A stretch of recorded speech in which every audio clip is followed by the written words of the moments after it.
The most widely published book in human history reveals that we are created in the image of God. Throughout our human journey, each encounter is an opportunity to see the shared humanity in ourselves and others. Regardless of one's views on religion, each experience and each story weaves us together towards a common path.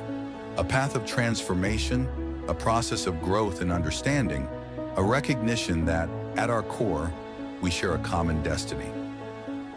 What does the search for truth really mean in our lives? How can we find a sense of unity in a world so diverse and divided? As we reflect on these questions, we start to uncover a fundamental connection that binds us all beyond our differences. Welcome to Created in the Image of God, Building Vibrant Communities, with our host, Wade Franson. Tonight's episode is Humor, Disability, and Hope.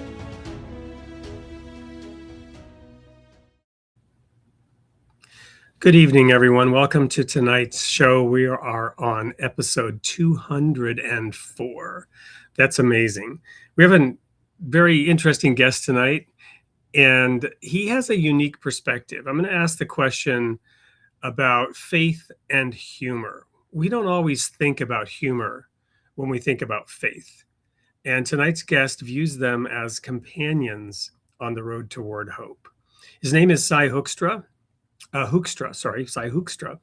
It's spelled Hoekstra.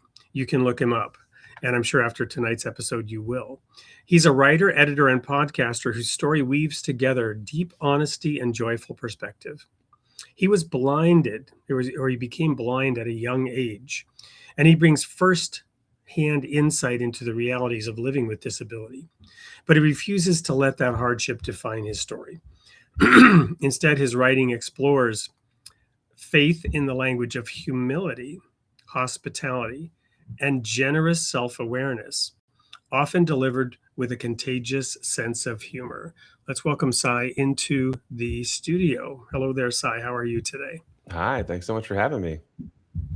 It's my pleasure. And tell me again, where are you dialing in from? Manhattan. And I'm in Brooklyn. But it's Brooklyn, Wisconsin. Okay. I was going to say, I thought you were not here, but okay, good. Let's just call it the Little Apple, right? Yeah, sure. Well, Sy, it's a pleasure to have you on the show tonight. I know you and I have talked off and on over the last, I think, several months about doing this show together, and I've been looking forward to it. I shared with you, I don't know if the audience knows this, but I had a blind roommate my first year in college. His name was Dale Barta. I'm very certain he passed away a few years ago now. Didn't really keep in touch with him, but I mean, he made a big impression on me, learning to sort of, be a companion to him as in this new environment. He did quite well. And he also had a sense of humor, actually. So I've been looking forward to connecting with you and doing this show, and I guess I'll dedicate it to him. So, Sy, as we always do on the show, we want to know your creation story. We'd love to hear the events around your loss of sight, but beyond that, your early years, who your parents were, what shaped the forces that shaped and made you who you are today, and sort of your coming of age. So just dive right in. Sure. I was born in North Dakota. You're a little bit closer to North Dakota than I am, but most of the people on the East Coast that I meet and tell them that, I'm the first one they've ever met. So I was born in Grand Forks. Then we moved around a lot in the Midwest when I was a kid. And then, well, where does North Dakota fall on the scale of population? It's got to be pretty darn low. I think the largest city has about 125,000 people, and they only have one congressman, right? It's one of the 3 representatives in Congress states. Yeah. So yeah, that's where my mom grew up. Her whole family. She was born in Minnesota, but her whole family is kind of from rural Minnesota, and then as in her generation, kind of moved into the cities in North Dakota. And so that's all very, I think, as far as I know, 100% Swedish side of the family. And then my dad moved there. That's not actually sweet. I said, that's actually not Swedish. That's the Swedish chef. And there's nothing like that in Swedish. But that's what people think of when they hear Swedish? I wouldn't have known either way, and I'm far enough away from that part of my heritage to be offended by you invoking the Swedish chef. Well, Um, so Hoekstra, are you saying that's Swedish? It sounds no, Dutch it's to me. not. No. That's my mom's side of the family. So I see. my dad's dad was an immigrant from the Netherlands to the U.S. And then my I now have to speak a little bit of actual Swedish. 777 sjömän sjunger på sjön. Right? That is actual Swedish. And didn't you live in Sweden for a while? I did. Okay, so you, instead of jumping to the Swedish from having lived there for a long time, you went straight for the Swedish chef. Well, of course, because it's actually funnier, right? But Oh, for sure. the other thing I got to say in terms of Dutch, and no offense to your dad, Dutch is not even a language; it's a throat disease. Now, okay, hang on. I will argue with you about this because I lived for 5 years in Switzerland, and if you've ever heard Swiss German, Dutch Oh yeah, sounds like a gorgeous symphony of sound. yes, I don't disagree with that. That's Yeah, Swiss, right. right? Uh, So okay, good. So yeah, Sorry to derail you, but we're having a little fun. Go ahead. no, it's fine. At Tell this us rate, more. we'll get to 2025 in a couple hours. My dad's dad was from the Netherlands. Dad's mom family goes way back in the U.S. Just a general American, like white American kind of Northern European blend. With one, my great grandfather was a Romanian Jewish man who fled from the pogroms to the U.S. But then I moved to Michigan, like 3 different places in Michigan, and then Illinois, and then New Jersey, all before I was 6. Just having to do with my dad's job, moved around a lot. When we were in Ann Arbor, Michigan, there was just a day where my dad took me to the park one day at sunset and noticed like a glint or a gleam in my eye that he thought shouldn't be there. It looked strange to him, so he took me to the doctor, and fortunately we had good healthcare access, and so a couple appointments later I was diagnosed with retinoblastoma, which is a rare childhood retinal cancer. And then basically over the course of a month, first they enucleated, which means removed. They took out my right eye, so my right eye is prosthetic. And then my left eye, they did a series of, I think it was 22 radiation, like laser treatments over the course of a month, which was, fortunately, I don't remember any of this, but my parents say it was absolutely brutal to be bringing their, toddler son into the hospital that frequently for like really painful procedures. And they killed the tumor in that eye. And so it's still there. It's just can't grow. It's dead. So I then grew up legally blind. Out of the one eye that was not prosthetic, I still had somewhat decent vision, meaning it's a little bit hard to describe, but with very thick glasses, I had still vision that was well within the range of legally blind, but I could see some things. Like I learned to read and write under a magnifying glass with a CCTV. That's sort of like one of those. It's like a camera that you put over a piece of paper, and then it shows up really big on a TV screen in front of you. So I learned to read and write that way. And then when I was 13, after we lived in New Jersey for about 7 or 8 years. So to simplify this whole story, for people, I will just say that I'm from New Jersey, but this is not the time for simplified stories, Wade. No, it's not. You've got time.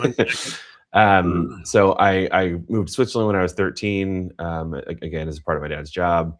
And then a couple of years later, started having long-term, what they call retinopathy, basically side effects of the radiation. So my vision then, over the course of about 20 years, decreased to the point where I can almost not see anything anymore.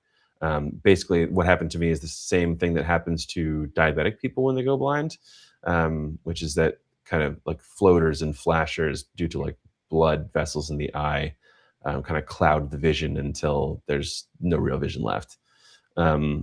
So over that time is when I learned how to use like a screen reader, which is the software that blind people use to interact with computers. That's when I started using a white cane. It was a couple of years after this retinopathy started. And I've been blind ever since. I moved to New York City in 2006 for college. And with just a couple of short stints in, with the exception of a couple of short stints in Chicago and Washington, D.C., I have been in New York City ever since. So about 17 years now total. And what kind of work was your father doing that took him international? Oh, the company that he worked for finance, a stock brokerage that was bought by UBS, the Swiss bank. So they just moved they moved a lot of people to Zurich after that. And then we were there for 5 years. Eddie Bear 88 wants to know what year that was in Switzerland. Oh, Eddie Bear, what's up, man? No, I don't know. 2001 to 2006. Okay, because I and Eddie Bear, I actually lived in Switzerland as well. It was probably 1988, I would say. 88, 87, 88, 89, somewhere in there. I was living in Switzerland briefly, and then for a few years on the border. Not sure why Eddie Bear was asking, but now he knows, or they know. Now they know. Sorry, make assumptions. So, Sy, what was going on? You've told the facts, but you haven't told any of the inner experience. Yeah. So share a little bit of what was going on inside you through all this. Yeah, totally. I think as a kid, because I was still okay. So my parents early on decided that they were going to adopt a posture of never telling me what my limits were. They were going to let me discover them on my own. And what that meant was I had a lot of freedom. I had a lot of it was incredible compared to unfortunately the way that some disabled people are raised, being very much told their limits, and their limits that they're told being much narrower and than they are in reality. But what that meant was I had a lot of confidence, but then also I took that in as a lot of pressure. Like I took that in as I should kind of be able to keep up with anybody and do anything, which my parents absolutely never said.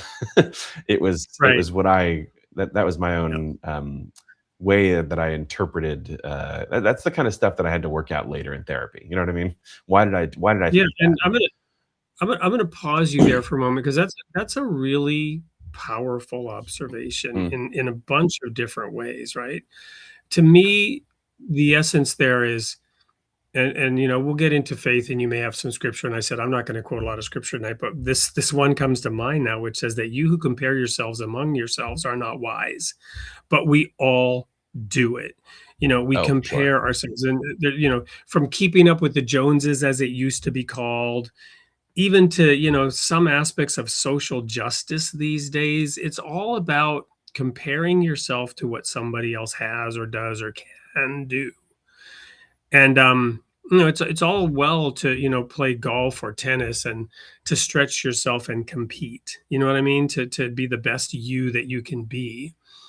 But there's something toxic about this comparing ourselves amongst ourselves that is warned about in the pages of the Bible. It sounds like you had a little sense of that, this whole I can keep up Yeah. with other people. And it was very reasonable. Like as I've gone back and thought about it, meaning it felt really reasonable at the time, which was, I knew through a million different ways that people interacted with me, that people thought of me as different, that they had fairly low expectations of what I could do.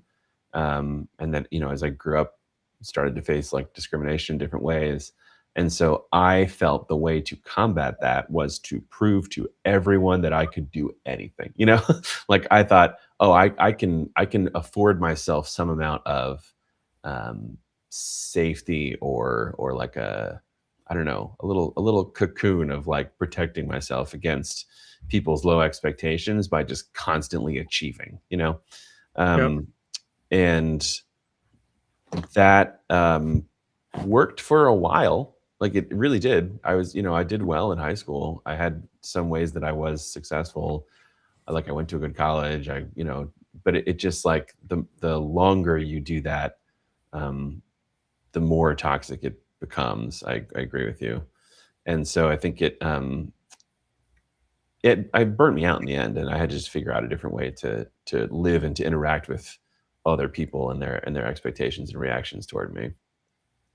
Yeah. So when you say you went through therapy, what was the sort of aha or epiphany out of all that, if Okay, there this was one?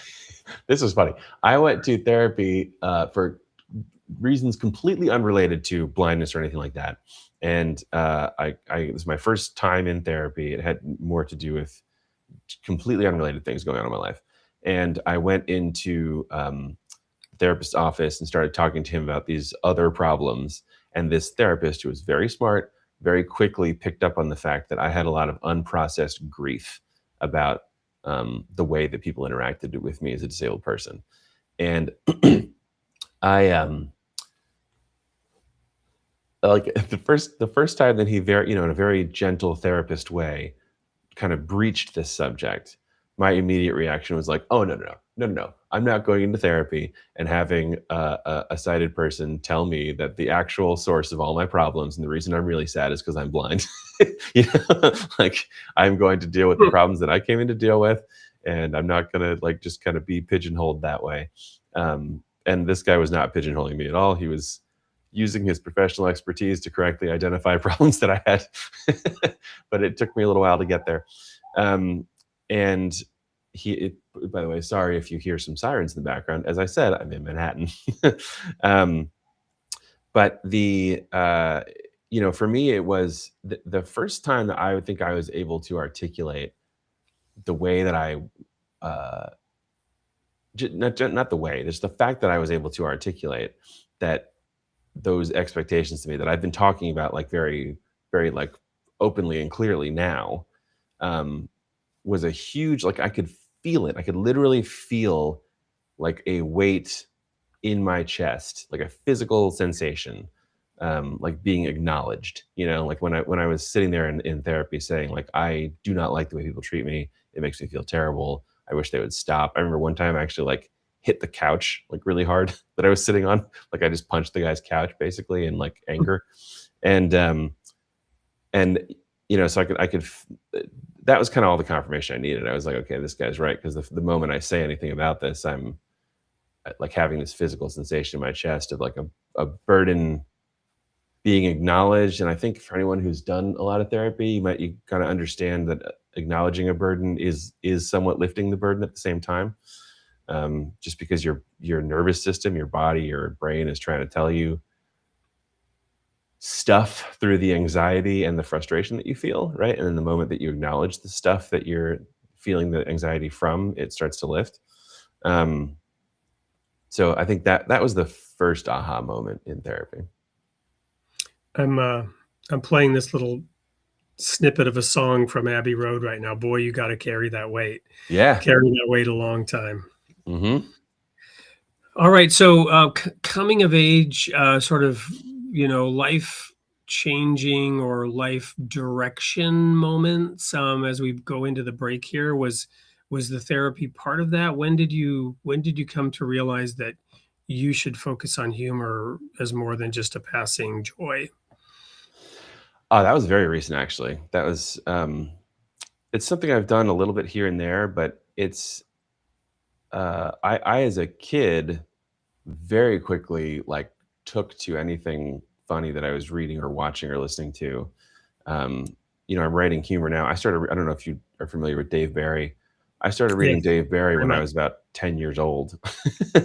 That's um, that's the age I'm at as well. No, I yeah, remember. Wow. right. Well, he's still writing actually. I'm on Substack and so is Dave Barry. Well, there um, you go. Good company. but yeah, right. Um, so anyways, I would read that. I would watch anything that I could get my hands on. I would watch like seasons of sitcoms and then go back and watch the whole season again with the director's commentary on. Like I was just someone who very naturally wanted to dig into like the nuts and bolts of how comedy worked because it brought me so much joy. And I think a lot of hope, because I think I felt very early on that to laugh in the face of the absurdity of the world is in itself to express some amount of hope. Um, and I, at some point in college, just like I think this had a little bit to do actually with like the way that I understood like calling and vocation and job. I don't know what you should do for your job from church, like the, you know, faith and work and all that. I think at some point I just decided that really going for and trying to make like a career out of humor or creativity or whatever was not like sufficiently meaningful. You know, it wasn't like changing the world and like going out and transforming things the way that so much of the, I don't know, theology around faith and work that I heard growing up made it seem like you had to do. You had to go do something big and powerful and influence culture, and you know. Well, some people may have heard the name Norman Cousins. He wrote a book called Laughter is the Best Medicine. He had a chronic crippling disease called ankylosing spondylitis, and he healed himself with laughter. Lo and behold, I was 28 years old in an eye clinic in Germany. I was about to lose my eye. I did not, but I was told that what I had was a chronic crippling autoimmune disease that was going to put me in a wheelchair by age 40. That book by Norman Cousins was one of the many books I read that really helped me put the thing in full remission. And I could stand up. You couldn't see me standing up, but I could stand up right now. I'm not in a wheelchair. And so, you know, certainly it was transformative for him as an individual, right? And yeah, so I don't. I'm not dismiss, but I know what you're saying. Yeah. I know what you're saying, but yeah. Go ahead. I'm not arguing that it that it is not important to. I'm endorsing. Yeah, you. Exactly. I'm just saying that's, I think, where I kind of went awry. You know, I ended up going to law school, and then I, you know, like you said, I was a lawyer for several years, and I kind of liked the things that I learned and some of the things that I was able to accomplish as a lawyer, but I absolutely hated the actual day-to-day work of it. Was that part of your like I can do anything phase? And in a lot of ways, yes. I mean, when I was a senior in college, going along the track of what I thought was meaningful in my understanding of that word, like meaningful work, I was kind of like, at one point I was trying to decide between seminary and law school, thinking that as a seminarian I could do something else that I'm passionate about, which is helping people live in line with the teachings of Jesus. But I talked to a few people who were former lawyers turned ministers, and they sort of told me to go to law school because it's helpful with, you know, a whole lot of different things. And I ended up there, and then I got into I went in with the zeal of the late 2000s evangelical desire to fight human trafficking. If you're not from the evangelical world, you may not be familiar with that particular strain of evangelical justice work, but by the time I left law school, that's not what I was doing at all. But I then ended up at a court for a while, and then I ended up at a public defender in family court for a few years, which was very important and meaningful work, but also brutal and burnt me out. And I exactly what you just said. I really felt that because there were some people who were able to do that work, that I should be able to do that work, like on a permanent basis, right? Oh. And it's just absurd because I think like most people looked at like all the attorneys like running in and out of courtrooms and like helping their clients and doing all the stuff that trial attorneys do. And then you see a blind person come along doing all the same thing, and you're going, wow, how does he do that? And all I'm thinking is, why can't I do more? Right. And that's. Did you ever read or watch Daredevil? Oh, for sure. Yeah. Wasn't he a lawyer? And yes, I am a blind white male attorney in Manhattan. I got all the Daredevil jokes, man. I was, well, you know, they aborted that whole show early. I was like really into it, and they just kind of crash landed it. They restarted it. There's like, I don't know, 10 more episodes on Disney Plus now or whatever. It's not as good as the old show, but yeah, I was literally a few times I was literally in the courthouse where Matt Murdock, fictionally works. So yeah. Wow.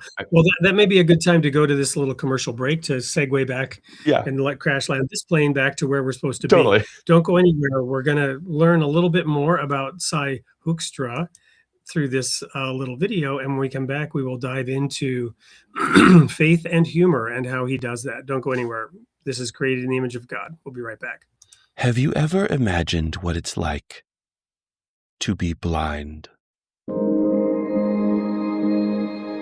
To live in the world without being able to see it? To transform the way you engage with your senses because one of them is gone? Well, if you have imagined it,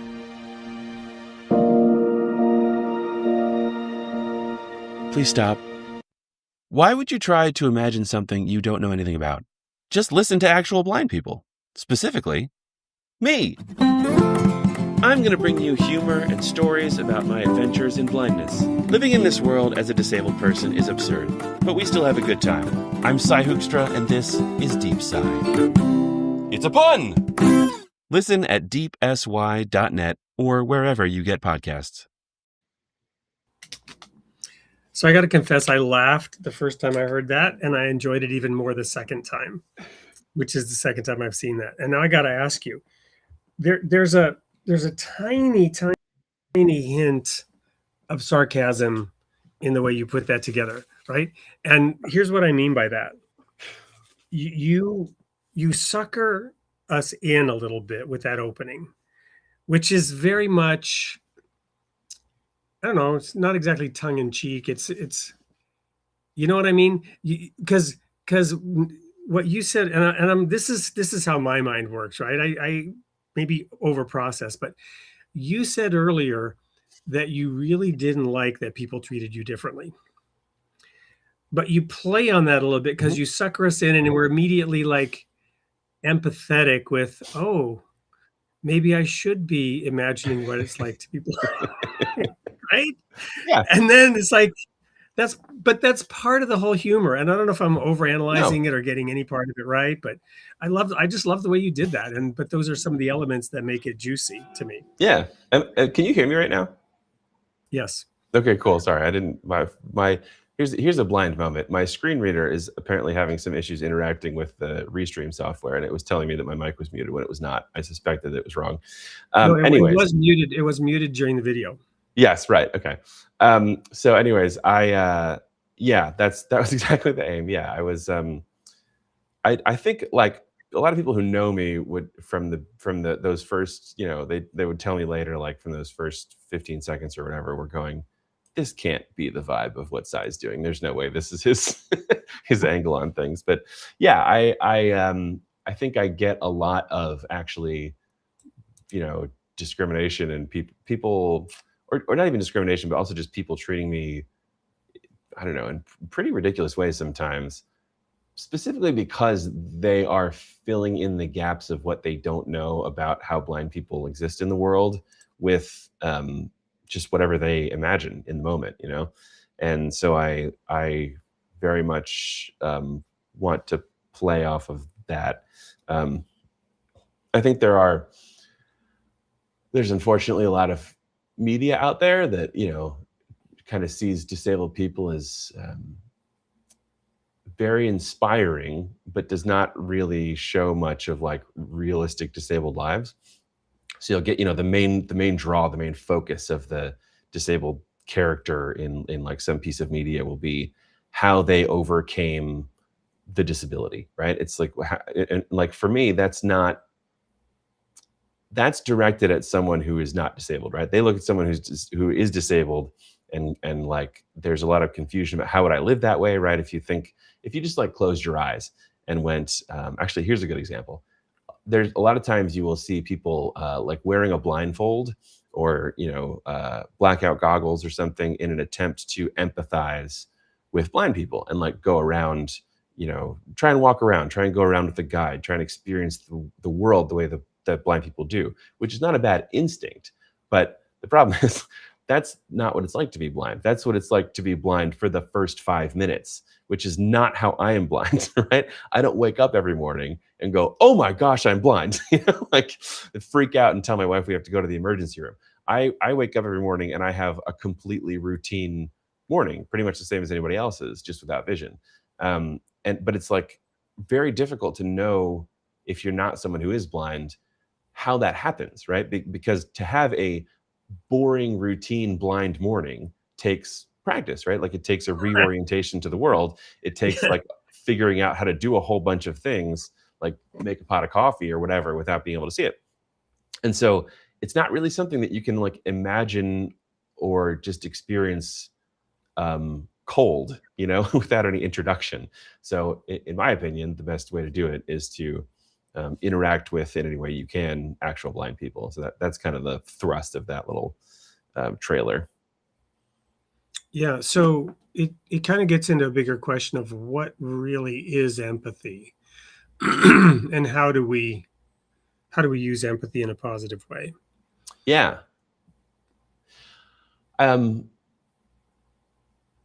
That's sort of a rhetorical question. I'm not expecting you to necessarily be able to answer it, even though I know you can do anything. Good. I'm glad you're catching on. Yeah. No, I mean, I do have thoughts on it. Like, I do think, Well, please. I think it is typically unhelpful to like, this is complicated because the word empathy in a lot of ways has become very political. But if we're ignoring the politics of it for a moment and just talking about the dictionary definition of the word, I think it is really hard to empathize with people who have like vastly different experiences than you do. And a better way to think about it would probably be, I'm going to learn as much as I can and reference whatever I have in my own life that is similar, to try and, like, if not directly understand what those experiences are like, at least like interact with that person or people like them in a way that is sympathetic, that is like coming from a place of just being open and curious and generous, as opposed to filling in all the gaps and believing that I have like a solid grasp on the situation when I really don't know much about it. And that's something that you can actually, like, that doesn't just apply to blindness or disability, right? That's a good way to approach any human being you encounter. How would you what would you compare it to that some of us might actually have experienced this whole, your 6th year of blindness? I mean, you kind of did a little bit, but go deeper into that. That's a good question. Yeah, I think there are some somewhat obvious comparisons where if not the day-to-day experience, you can at least get some idea of what it's like if you've ever been in any situation where you are the fish out of water. So like this could be something like, when you lived overseas, right? Or if you are, the only woman in a company full of men or whatever. If you are the person who has a very different experience than the people around you don't understand how that experience works, and are like a little bit clueless that there is another experience for them to understand, then I think you can kind of graft a lot of those dynamics onto the experience of being blind, even if you don't understand how to make a pot of coffee while blind. So that's one. How about that sort of foreign language experience? Because you also lived overseas, as I have. I've often thought that, and I've been told I'm very good at languages. I'll confess, I am very good at languages. I speak several of them, and I speak them fluently. I'm almost, you might say, gifted when it comes to learning foreign languages. Mhm. People have asked me, well, how do you do that, right? And my answer is, one of the things that has helped me is you got to be able to laugh at yourself, which gets back to the humor thing. Because Absolutely. if I'm not afraid of people laughing at me for sounding like an idiot, because in my head and in my experience, I'm completely incompetent in this. I know I sound ridiculous. I know they probably think that, what a moron, right? Pardon if that's offensive to anyone, that term. I don't know if it's a politically incorrect term or not. But, this guy is clueless, and like, I remember in France or Germany, I'd speak French or German to them and they would speak English back to me, right? Yeah, they're yeah, yeah. I'm not doing this with this guy. They're like, please stop. Yeah, and I wouldn't care. And we'd have these really absurd conversations where I would speak to them in my terrible German, and they would answer back in their terrible Oh, English. that's funny. And this would go back and forth, because I was not going to let them talk to me in English, right? But I didn't care that I was embarrassing myself and making myself look stupid and foolish in their eyes. And if they might have laughed at it too, or they certainly went home and told their partner what an idiot they had in their store today, But it's that, right? It's that ability to maybe be able to laugh at yourself a little bit. Well, actually, I'm on a different topic now, but having to learn a foreign language maybe would evoke some of the stress and frustration that I'm sure is felt at being in a world where you really can't do what everybody else can. And maybe me insisting on speaking German was like you going and studying law in a way.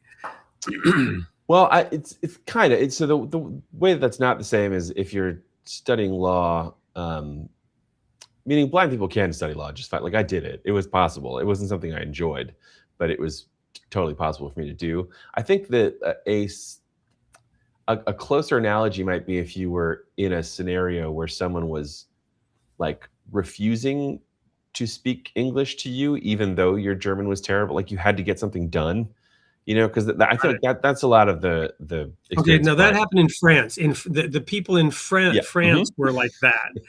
Right? They could speak French, but they weren't going to. They were going to make you fumble around and then laugh at you. Yeah, that might be closer then, because then you're a lot of the like impediments. I think this is a misconception that a lot of people have. The majority of the impediments that I face as a blind person are artificial, are created by the fact that the world was built or designed in a certain way, or that people are coming at me with an ignorant perspective on how my life works. That's where most of it is coming from. So that's where the frustration lies, is that so much of it is changeable. So much of the difficulty that I face is changeable, and it isn't being changed. Because I like day to day, I don't really, to me, the figuring out how to do things in a different way because I can't see, like those are just problems to solve, and I know how to solve most of them. And like when new ones come up, I have strategies in place. Like that's just kind of a matter of time and energy. So sometimes it's more time and energy than I would want, but that's not the stuff that like really gets at me emotionally, Yeah, so I think that's helpful. I'm getting a little bit of a sense. Mhm. So then let's switch tracks and talk a little bit about the humor. How do you do that humor? Where do you do it? Where can people pick up on that, other than that little video we saw? Yeah, Deep Sy is the main place. If you get on the free email list there on Substack, then I'll keep you posted on other things that I'm writing or doing as well. But yeah, that's where I write kind of regular humor pieces, usually true stories that I am putting humorous twists on, and occasional other things. Like I just wrote in full Dr. Seuss rhyming verse a story of a sighted Grinch and the Blind Who's, which that's like the most recent thing that I put out. But anyways, I also occasionally write for other websites or publications or whatever. But was the question also like where it comes from, like how I do it? Yeah, some examples of the type. You mentioned Dave Barry. What are some other touchstones of humor that appeal to you? Oh yeah, I mean, in terms of writing, because I'm doing nonfiction, like stories about my life, I would say David Sedaris is a big one. Politically, like I think when I was a kid, I got a hold of Jon Stewart and the team at The Daily Show wrote like a fake American government textbook, like a satirical textbook called America the Book, and I think I read that about 15 times when I was in high school. So those are kind of the things where I started with the writing. I listened to a lot of stand-up growing up, but I think now I would say most of the humor I listen to is either, or it is all listened to, isn't it? I was going to say consume, but it's all listened to in my case.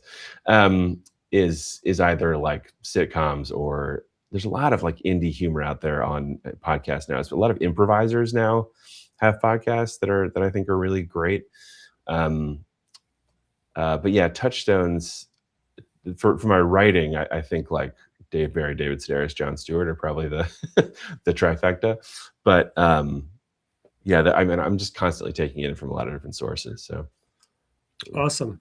And the humorous writing that you do is, it sounds like you've done that in a few different styles. Is it yes. is it experimentation? Have you found a groove? I mean, I've found a groove with writing these personal stories, which has been really fun. Um, and then I experiment off of that. So like I said, I wrote that like sort of Dr. Seuss style poem. I did another episode that was like like a parody news style radio broadcast, talking about like disability news. I've been writing for this website called The Squeaky Wheel that does kind of Onion style disability parody news. You know the Onion, like the parody news organization. Absolutely, I love the Onion. Yeah. So they do that, but it's all stories about disability written by disabled authors. So I've been doing that. I just had one published that was like about a paraplegic architect who built a building for a town, and then when he unveiled the building, the only entrance was on the roof, and there was a note pinned to it that said, "Now, how do you like it?" And it was all about the, and then the whole story is then about the town like trying to get people in and out of this building and all the effort that they have to go through, and how they're so angry that they can't get into their building every day. And it's just the experience of anybody who has a mobility disability, but what if it happened to everybody? So I've done those kinds of like in that parody news style as well. Well, great. We're going to go to a quick commercial break. When we come back, I want to dive into a little bit some of the scriptural references and Sure. You mentioned Jesus. So we're going to just quickly air this little ad, and when we come back, we'll get into that. Don't go anywhere. We'll be right back. Discover the world's religious traditions like never before with Ocean 2.0 Reader. Our custom ebook reader is designed for exploration and study with an immersive audio integrated reading experience and powerful research tools available on all platforms including web, Windows, macOS, Linux, Android, and iOS. Experience the benefits of immersive reading by combining ear and eye with improved comprehension and vocabulary acquisition. Our interfaith library features books from various religions, so you can have access to a wealth of knowledge. Try Ocean 2.0 Reader today and elevate your reading experience. And after that word from one of our sponsors, let's dive into some of the texts that are being referred to in that e-reader. So it's often said, God has a sense of humor. I heard recently, if you want to hear God laugh, make a plan. Mm-hmm.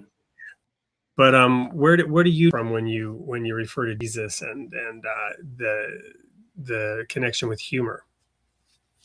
I think it's like I said in the little intro that we did, the pre-clip that we did, the promo video. I have a lot. I draw a lot on Jesus's teachings about people who take themselves too seriously, who prop themselves up as authority figures that need to be listened to, that can put weights on people, on people's backs, so, unnecessary burdens. People who think that it's kind of their job or position or lot in life to make other people believe that they are great. Jesus is more harsh toward them than anybody, by far, I think.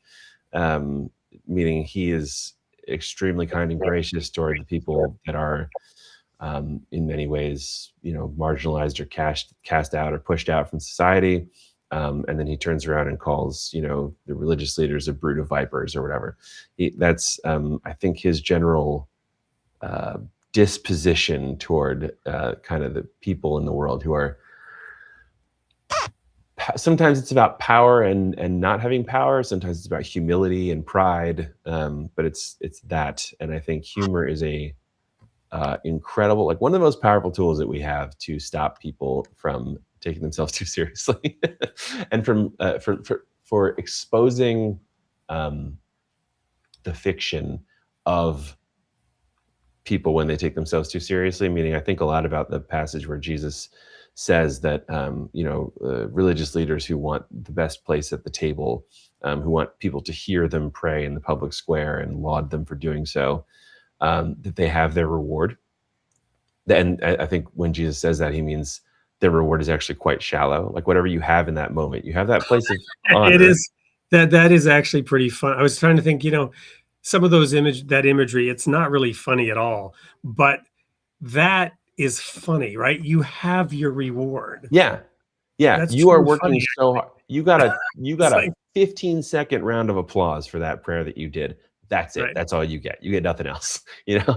And Jesus is trying to point people towards something deeper. And I think when you have people who can poke a little bit at the ego and the power grabs of people who are trying to prop themselves up and make people laugh and acknowledge like the absurdity of it through their laughter, I think that gives the powerful people the opportunity to rethink how important or how long lasting or how sure what they're gaining through their power is. And I find a lot of comfort in the fact that the God I worship sees that as important. Yeah, some things that are kind of funny, right? Is the imagery, you strain at a gnat and swallow a camel, right? Yeah. One of the maybe more humorous ones. But then I mean, a think log I in your don't know if you've ever seen that. Go ahead. Go ahead. I was just gonna say the image of the log in your eye. It like that's just he's literally talking about someone who has a log sticking out of their face, looking at somebody else and going, "Hey, you have something in your eye," right? Like that's just a joke. Like that's meant to evoke laughter. That imagery, and I think there's a lot of things like that. Yeah, there's also this. The imagery is pretty powerful. There's the whole camel going through the eye of a needle. It's verily I say unto you that a rich man will hardly enter the kingdom of heaven. And then again, I say unto you, it's easier for a camel to go through the eye of a needle than for a rich man to enter the kingdom of God. Somebody, this is an aside, but somebody just pointed out to me, I never noticed the difference there. And he pointed it out because he was explaining how Matthew, Mark, and Luke use the terms differently. Kingdom of heaven, kingdom of God. They're used interchangeably, but there's actually maybe a difference between them. And in this case, a rich man would hardly enter into the kingdom of heaven. But then he says it's easier for a camel to go through the eye of a needle than for a rich man to enter the kingdom of God, which kind of like ups the ante, but harder to get into the kingdom of God. That's a theology question for another day.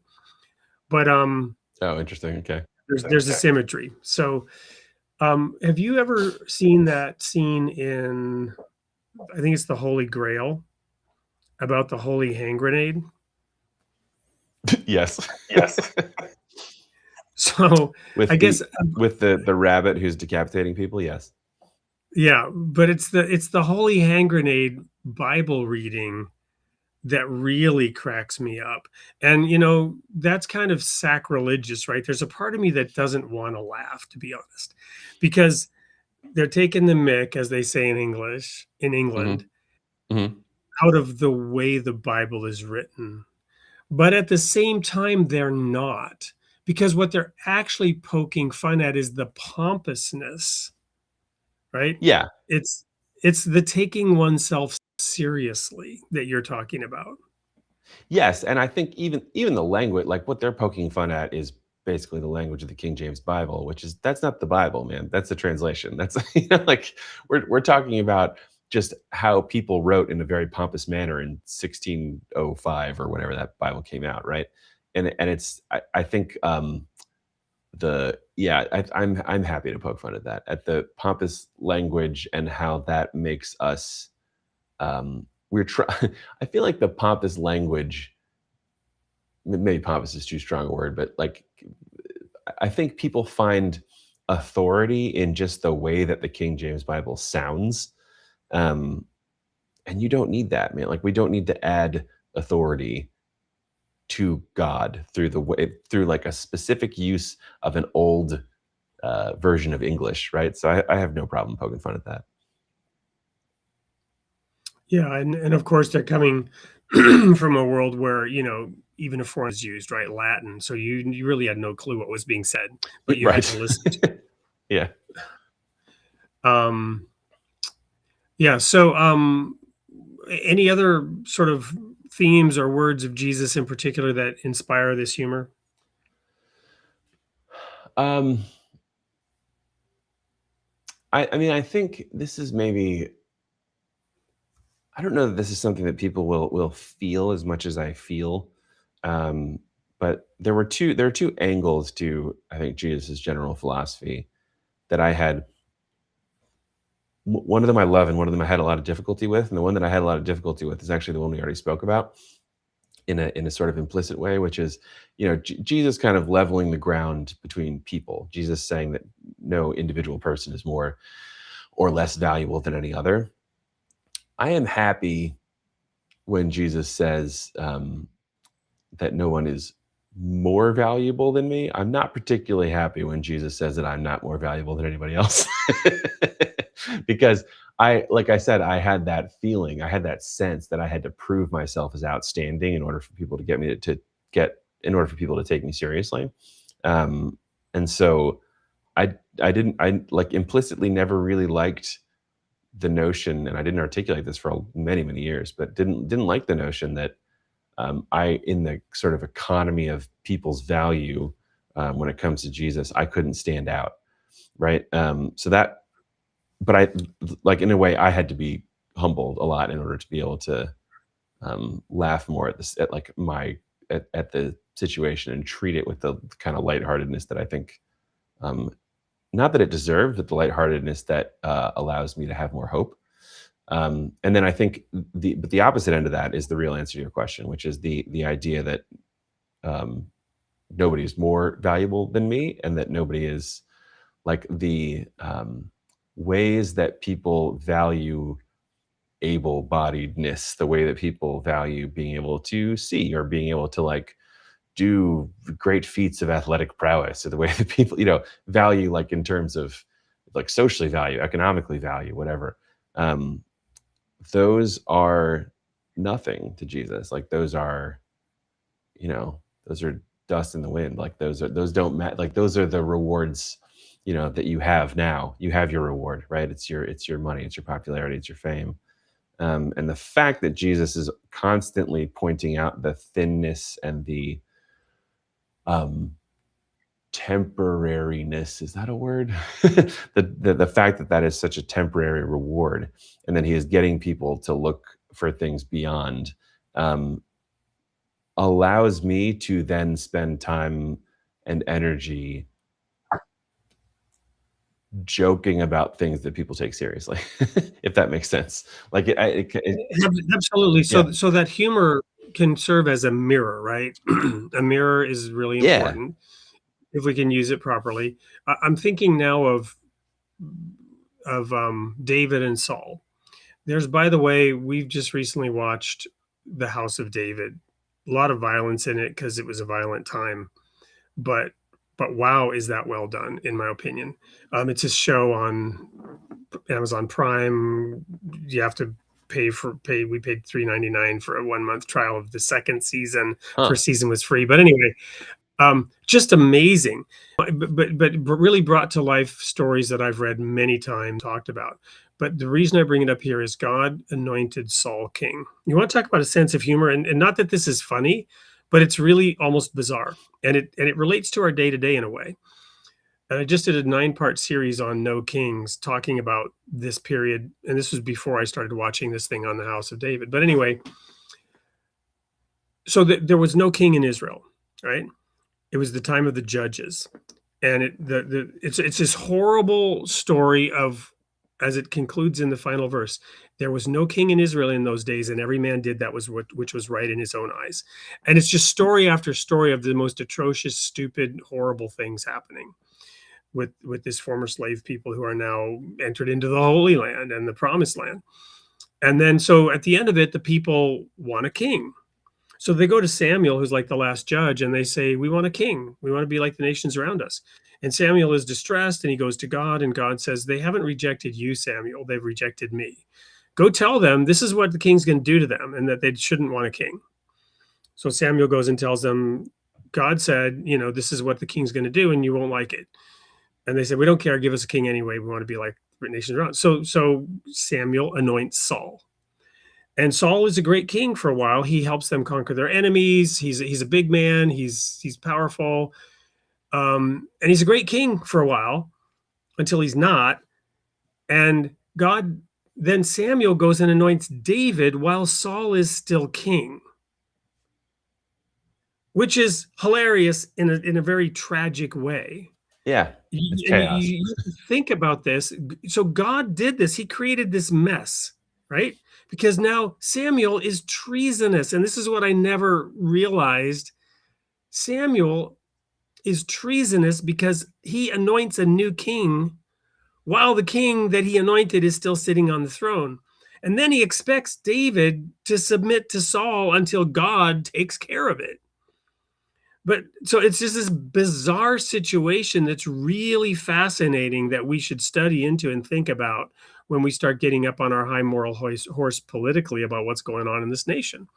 But anyway, the point I'm making here is God says, I'm getting to notice now the connection was lost. I'm reconnecting. Can you hear me, Sy? Okay, so Yes. What God says to Saul about why he did this, he says, when you were small in your own eyes. So being king went to Saul's head, and he started thinking he was the one that was bringing these great victories. So when you're small in your own sight, and humor, laughter, not taking ourselves too seriously, something that simple can maybe be part of the antidote. Oh yeah, definitely. I mean, that's the constant, like God opposes the haughty, but lifts up the humble, right? Like that is the constant orientation of God, like I said before. Yeah. Well, I didn't mean to have the last word. We're almost out of time, so let me give the mic back to you. What do you want to leave the audience with tonight as we wrap this up? I think maybe where that trailer was leading people in the direction of get really curious about people's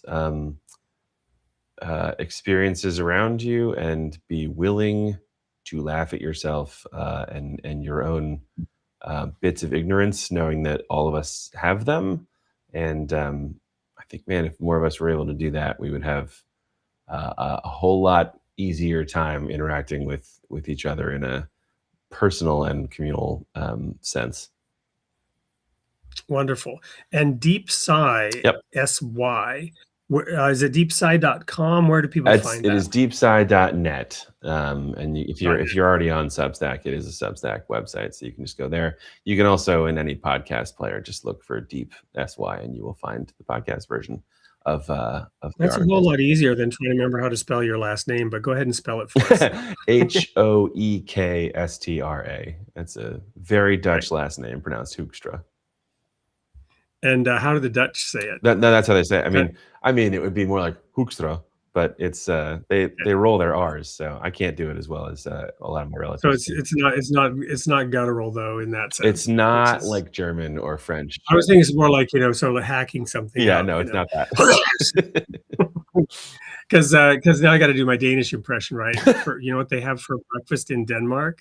Because the joke about Dutch being a throat disease, it's really a joke I tell about the Danish, because the Swedish-Danish rivalry is real. I actually love the Dutch.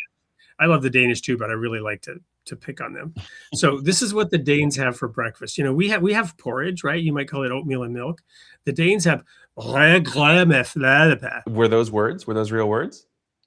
Those were real Okay. words. That's red porridge with milk. Wow. Wow. Sorry, couldn't resist. We're talking about humor after all. So deepsy.net, and then it's Deepsy on Substack.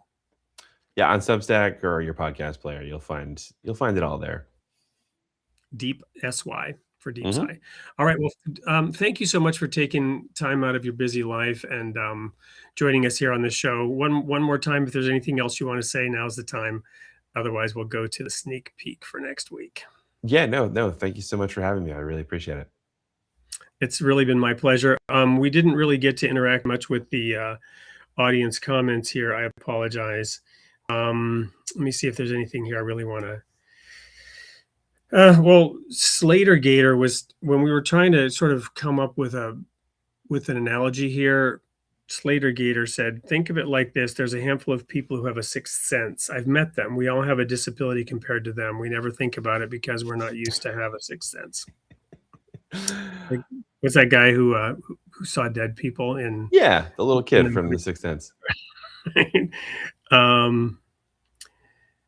And the fact, so Rocky 765V said the fact that any of us are here and even listening, seeing, interacting with each other is a miracle for so many reasons. So thank you all for showing up and enjoying this time here with Sy. And go check out Deep Sy on Substack, podcasts, and .net. I have nothing left to do than to play the sneak peek, but I do have a really quick 90-second video and an announcement to make before we actually share the sneak peek. So Christmas is coming up. The next week's show is actually December 23rd, which is the night before Christmas. And I have a very special guest on who inspired me to fast forward to launch this program called Facets of One. Facets of One is a new book that is a collection of 9 devotional readings that are intended to be done in a group. So the tagline of this show, Building Vibrant Communities, will now have a companion piece that you can do in your homes or in your local, wherever you want to meet to do this devotional gathering. In these collection of 9 different readings, it starts with the fact that there's only one God and that he is the God of everything, right? All peoples. And he, as Sy was pointing out, he's not a respecter of persons, as Jesus said, right? And all over the world, people come to worship that same God. They have different names for him. We talked about languages. There are different names for that God. There are also different messengers that have brought messages to different people around the world from that same God, inspired by that same God. This little book of devotional readings will help you explore some of that in a setting with a group of other people. The guest that's coming on next week is going to focus on Judaism and Christianity. The Facets of One goes beyond just those 2 religions, which are in the Bible, and goes into a broader collection of readings that are really transformational, heartwarming, and soul-opening as you read them and realize, for example, that the Shema, Hear, O Israel, the Lord thy God, the Lord is one, is available in almost every religious text in some format or other, that God is one and that he's there for us. So there's a quick 1-2 punch here, a 90-second video that illustrates the show that's with this guest, which is part of the launch, which you'll be hearing more about on the show, and then the sneak peek itself. So sorry for the long-winded intro to all this. Hope you're still there. I'll play those now, and we'll see you all next week. Until then, remember, you are created in the image of God, and God loves his creation. We'll see you next week. The birth of Jesus was heralded by angels praising God, saying, "Glory to God in the highest, and on earth peace, goodwill toward men." Yet across history, faith has just as often become a fault line. Jesus himself warned that belief could bring not peace, but a sword of division. We can see that sword's edge in our headlines, in our streets, and too often in the Holy Land itself. Religious unity may well be the last great challenge for our species. a task as profound as any scientific breakthrough, as urgent as any peace treaty. The prophets gave us a picture of what that unity could look like. The lion lying down with the lamb, the Lion of Judah and the Lamb of God, strength and vulnerability, justice and mercy, sharing the same field without fear. Nowhere is that struggle more visible than in Jerusalem, a city where synagogue, church, and mosque stand within earshot of one another. A city of scars and sanctuaries, where division is real, but so is the possibility of a different story. That possibility is what theologian Ellen Cherry calls a peace proposal between Judaism and Christianity. Not just an armistice between believers, but a way for the traditions themselves to share God, so that God's world can flourish, not languish.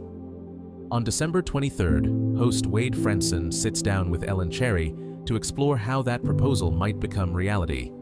Because if we are all created in the image of God, then learning to make peace in God's name may be how we finally learn to make peace with one another.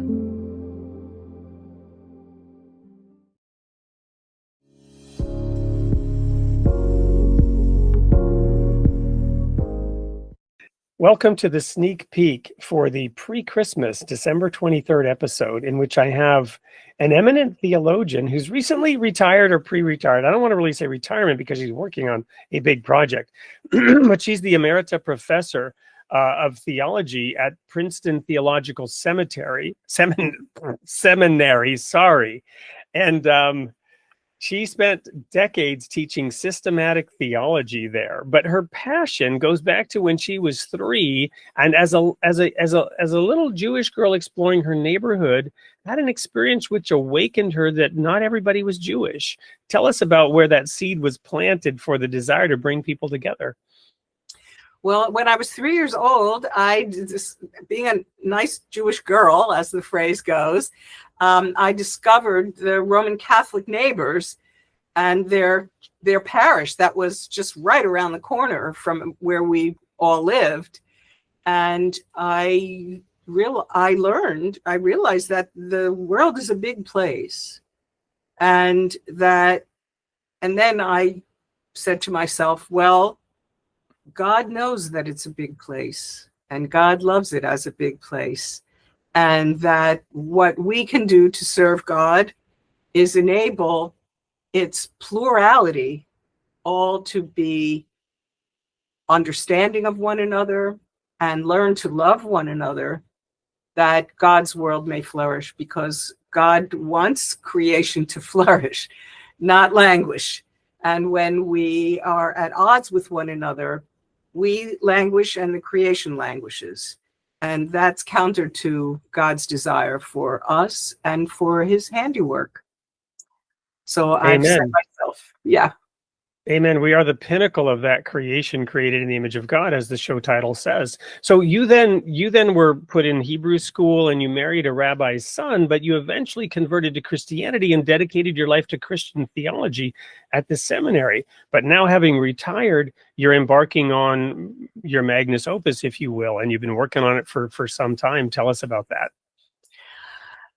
Well, I am writing what I think is the first ever peace proposal for Judaism and Christianity. There have been long periods of armistice between Jews and Christians, between Christianity and Judaism. With the rise of anti-Semitism now, not only in the United States, but in Great Britain and in France and other parts of the world, I think we're coming to the end of more or less 300-year armistice between Jews and Christians. And with that, I think it's time to offer a genuine theological peace proposal. Not just that people should be respectful, that everyone has a right to their own religion, human rights, or religious freedom, which is new for the Roman Catholic Church, religious freedom, but that Judaism and Christianity, not Jews and Christians who marry each other and work together and employ each other and do all kinds of nice things together, but that the traditions themselves, the heritages themselves, make peace with one another and share God.